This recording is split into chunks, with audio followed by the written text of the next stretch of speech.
Words are incredibly dangerous, and words can kill. And they may not pull a trigger or wield a blade, but language, when weaponized, can inspire atrocity, inflame mobs, and dismantle democracies. And we've seen this grimly borne out in the murders of Joe Cox and Sir David Amess, two devoted public servants. In both cases, their killers were not just radicalized by ideology, but by the digital echoes of hatred, amplified through toxic algorithms and enabled by an online culture of unaccountable abuse. People with an anonymous identities who are simply nasty. They exist everywhere. I don't know what the best approach is to dealing with them. Sometimes they're just niggling and sort of sticking their finger into your back and making you think, and making you reconsider what you're doing. That may be a good prod, but equally, they can be quite aggressive, and it can be quite nasty.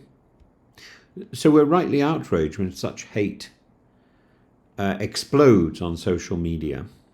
But we shouldn't be selective in our outrage. Lucy Connolly's vile and thoughtless post, made in the shadow of the Southport murders, was reprehensible. She was wrong. But is the proper response always incarceration, or incarceration for such a long period of time? There's a story that I quite like from a character called the Curé d'Ars, a humble 19th century French parish priest, Jean Vianney. And a woman came to him confessing to the sin of gossip, and the curé sent her to the market to buy a chicken and to pluck it on the way back to the church, and scatter its feathers, which she duly did along the path as she walked back to him. And dutifully she complied, and on her return the curé instructed her to now go and collect every last feather. And she said, "But that's impossible." And he said, "Just so," he replied, "and so it is with words. Once spoken, they cannot be gathered again." It's no mere fable, it's a moral parable about consequence. Language forms social reality. It creates perception, it stirs fear or compassion. And when we allow ourselves the indulgence of incendiary language, we stoke fires that we cannot control. But just as language must bear consequence, so too must justice bear proportion. And that brings me to Clemency.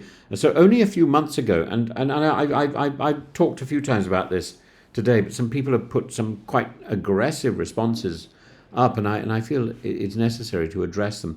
But only a month ago, the Labour MP Mike Amesbury was sentenced for violently assaulting a constituent. The court noted his remorse, his previously good character, his personal pressures, and he was incarcerated and then released after 3 nights. And the judge declared he's learned his lesson. So we do need to take we do need to take care. We mustn't take pleasure in punishment in order to believe in justice. Justice is not revenge. Justice is about transforming a person, transforming a criminal from being bad to being good. Rehabilitation is part of justice. So, of course, is keeping society safe. So some people should be locked up for the safety of society. Maybe. There is that argument. But what of Lucy Connolly? She pleaded guilty, she expressed remorse, she has a daughter, a job, and one presumes a stake in our society. She's not a threat to national security. She's not, to borrow from Martin Luther King, our enemy, she's a citizen who acted foolishly and who's paid dearly for her foolishness. And the question we must ask now is, what is justice for? If Mr. Amesbury deserves mercy, doesn't Mrs. Connolly? That's the point, isn't it? It's not to exonerate her. It's not to suggest for one moment that what she did was not extremely dangerous. But does she? If Amesbury deserves mercy, then so does Connolly. And at a time when the prisons are full, we should be looking at every opportunity to empty them. There's a growing assumption in public discourse that a conviction requires a prison sentence. that punishment must match the crime in a neat moral equation. The idea is as attractive as it is simplistic and as it has been ridiculed. I've mentioned this before. I think the idea that a punishment must match the crime is deeply flawed. True justice, like true medicine, is tailored to the individual. As Rory Stewart, the former prisons minister, has argued, the British penal system is in profound crisis. Prisons are overcrowded, under-resourced, shockingly ineffective. Stewart once admitted that many short-term sentences do more harm than good. We warehouse broken men, he said, only to release them more broken than before. It's time to reject and to recognise that the Gilbert and Sullivan satire, let the punishment fit the crime, is satire. It's time to reject the idea that this is actually a recipe for justice. That was never justice. It was operetta, and it was ridiculing the absurdity of justice in the 1880s. And we've still got this absurdity. Justice must fit the person, not the crime. It must seek not vengeance, but re-entry, rehabilitation, not humiliation, but the return to society. We must ask not only what was done, but who did it and why. And Lucy Connolly's offence was vile, but it was not violent. Her words were cruel. But she's not a career criminal. Her punishment has been nationally televised, politically sensationalised, and I fear socially misused as an example.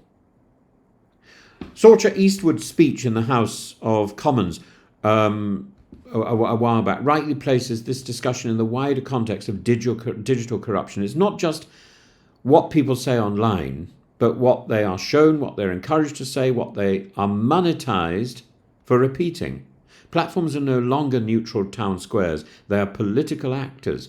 They reward rage, not reason. They uplift extremism, not education. They radicalise, they monetise, they weaponise with astonishing effectiveness. And the online world is not a forum, it's a forge. And what is it forging, I fear? It's forging the tools of democratic decay. We need a renewed sense of justice, and we need to use social media. We need to harness social media to do good rather than to do evil.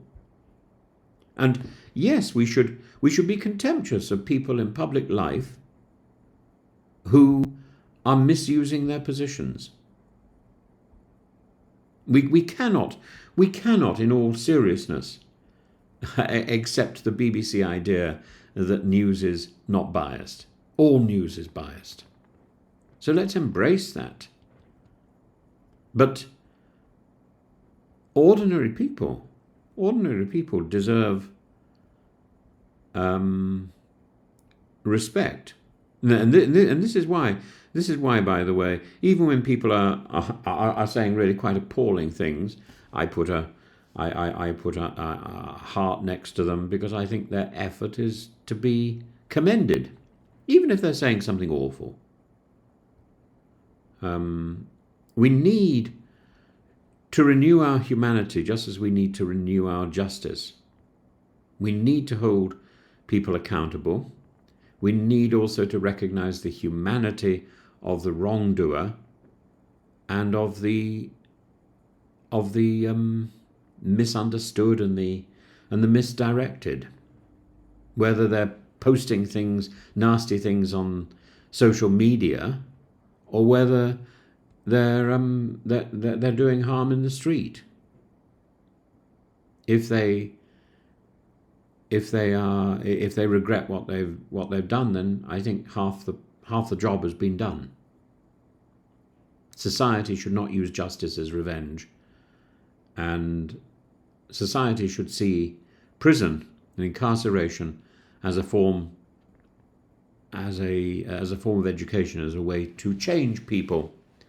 And if they can be changed with a short, sharp shock, so much better, that they don't have to waste so much time and so much money being put in jail. We need to reform sentencing policy to prioritise individual rehabilitation. We need to offer clemency where there is genuine remorse and social integration is viable. We need to demand that social media platforms operate under duty of care frameworks with algorithmic transparency and enforceable legal obligations, and more urgently we need to depoliticize the question of speech. Both hate and redemption must not be matters of partisan convenience. Language is power. It can bind or break, it can provoke or protect. But once uttered, like the feathers of the curé d'art, it scatters on the wind, it cannot be undone. That's why we must use it as wisely as possible. That's why we must punish the abuse of language justly. But if we are to be a society worth saving, we must also believe that people can be saved and people can change. And change quickly. Clemency is not weakness, it is civilization. And without it, we are all just one angry post away from the cage.